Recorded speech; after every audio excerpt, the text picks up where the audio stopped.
இது பசலைக்கீரை, செடி பசலைக்கீரை இல்லை கொத்து பசலைக்கீரை.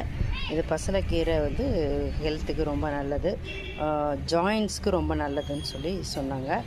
அதனால தான் நான் வச்சு வளர்த்துருக்கேன்.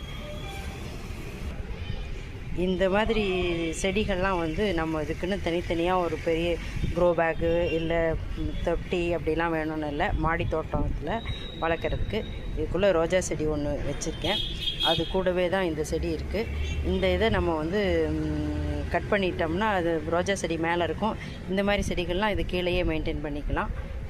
ஓகே தான், இது வளர்ந்து வரும்.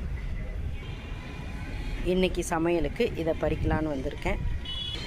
இந்த பசலைக்கீரையை வந்து நம்ம இதோட கிளைய தண்டை நட்டு வச்சாலும் வரும், இதில் விதை விழுந்தும் வரும். விதை வந்துருச்சுன்னா நம்ம எப்போயாவது ஒரு தடவை வச்சிட்டோன்னா போதும், அது வந்துக்கிட்டே இருக்கும். அடிக்கடி அங்கே விதை விழுந்து ஏதோ ஒரு தொட்டியில் நம்ம தொட்டியில் முளைச்சி வந்துக்கிட்டே தான் இருக்கும்.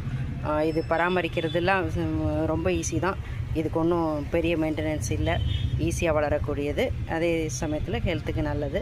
இந்த மாதிரியான சில செடிகளை வச்சுக்கும்போது அப்பப்போ நம்ம அறுத்து யூஸ் பண்ணிக்கலாம்.